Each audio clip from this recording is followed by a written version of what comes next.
This is a true story.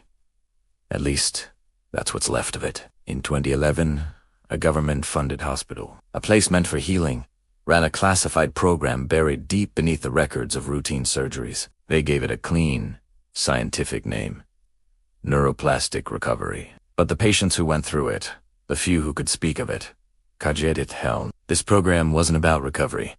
It was about deconstruction. It wasn't about saving lives.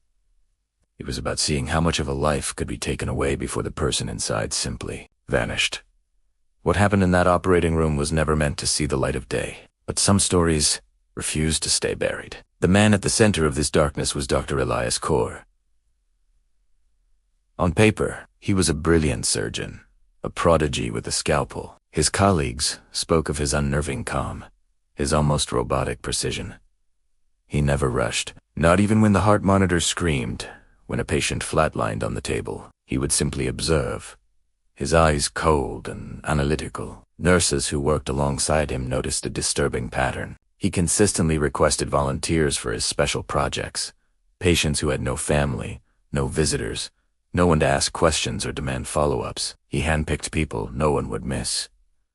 These weren't patients in the traditional sense. They were subjects. They were walking into his operating theater not for a cure, but to become a footnote in a study so horrific, its very existence was a state secret. His files were meticulous, his methods flawless, and his true intentions were hidden behind a wall of medical jargon and classified documents. Let's talk about patient 417. He was a local man, checked in for what was described as a minor spinal procedure. He was healthy, strong, with no underlying conditions. Just a nagging pain he wanted gone. He remembers being wheeled into the cold, sterile operating room. He remembers the anesthesiologist's calm voice, the sting of the needle in his arm. He was told to count backward from 10. He got to 7. And then he waited. But sleep never came. The drug had paralyzed him, stolen his ability to move, to speak, to even flinch. But it hadn't touched his consciousness. He was awake. He was aware. And as the doctor made the first incision, he realized with sickening clarity that he was going to feel everything. The promises of a painless procedure dissolved into a silent, waking nightmare from which there was no escape. He was a prisoner inside his own body. He would later say, through fragmented whispers and haunted journal entries, that the physical pain wasn't the worst part. It was the silence. In a normal surgery, there's a rhythm, the beep of machines, the quiet chatter of the medical team, the clink of instruments. But in Dr. Korr's room, there was nothing. A profound, unnatural stillness. The only sounds were the ones no patient should ever hear. The slick, careful parting of flesh, the subtle click of bone. And through it all, one sound cut through the terror and echoed in the silence. The doctor was humming.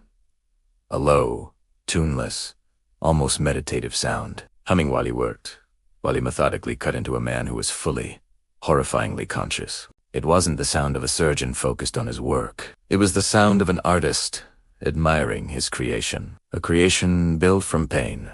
You see, Dr. Korr wasn't fixing bodies. He was mapping pain. This wasn't surgery. It was a sophisticated form of torture, disguised as medical science. The neuroplastic recovery program was a lie. Its true purpose was to test the absolute limits of human endurance.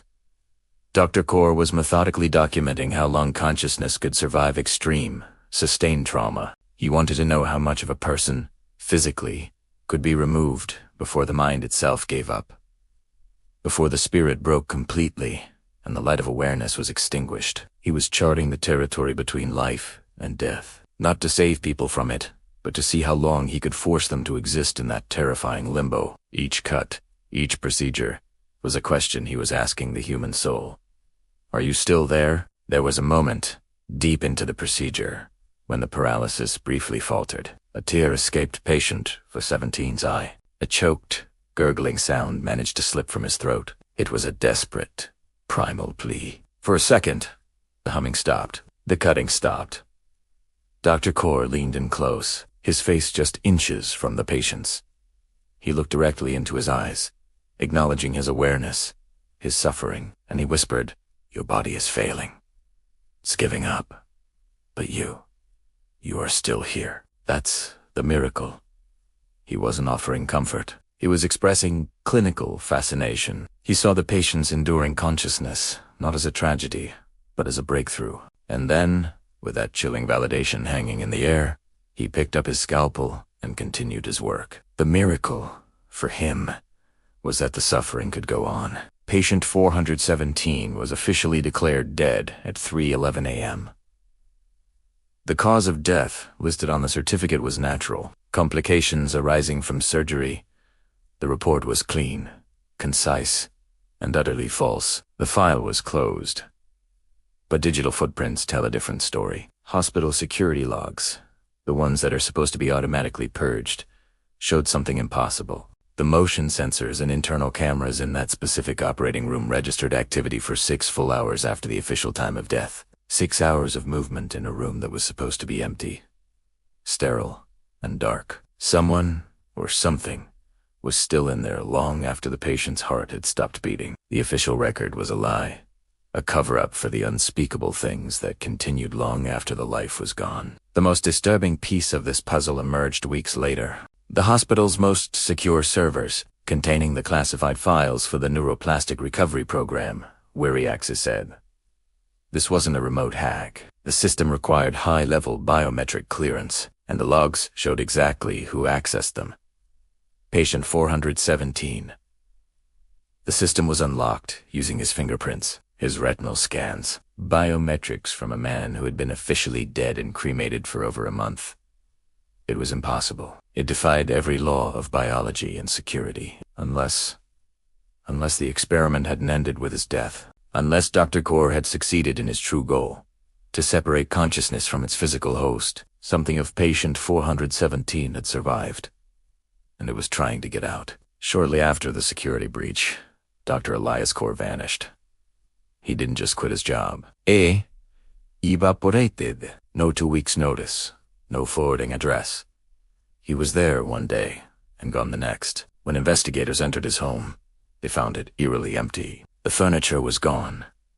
The closets were bare. But in the center of the living room, his personal surgical tools were laid out on the floor, not packed, but arranged, cleaned, polished, and displayed in a precise, ritualistic pattern like an altar. And on the wall above them, a single note was taped. It contained just 7 words. The body was the limit. I removed it. He didn't see himself as a monster. He saw himself as a pioneer who had finally broken through the ultimate barrier, freeing the mind from the prison of flesh. In the fallout, the hospital was quietly shut down. The official story was funding cuts and restructuring, but those on the inside knew the truth. The entire neuroplastic recovery program was erased. Files were shredded, servers wiped, and staff were forced to sign lifelong non-disclosure agreements under threat of treason. It was as if it never happened. But secrets like this have a way of leaking. Fragmented documents, anonymous tips from terrified former employees. They all paint a horrifying picture. They showed that Phase 1, the program at that hospital, was just the beginning. The documents list Phase 2 as active and ongoing. Different locations, different hospitals, different doctors. But the objective remains chillingly the same: to find out just how much of a human being can be taken away. They say some patients, even today, wake up from routine surgeries, feeling wrong. They describe a sense of emptiness, a hollowness, like a piece of them was left behind on the operating table, a feeling they can't explain. And somewhere out there, in a sterile room, a doctor is still working, still humming, still learning how much of you can be taken away before you stop being you. If this story disturbed you, it's because pieces of it were never meant to be found. There are more files, more experiments, more stories they tried to erase. So if you want to hear what comes next, subscribe. And if you felt something watching this, don't look away. Stay tuned for more videos, because Phase 2 has already begun.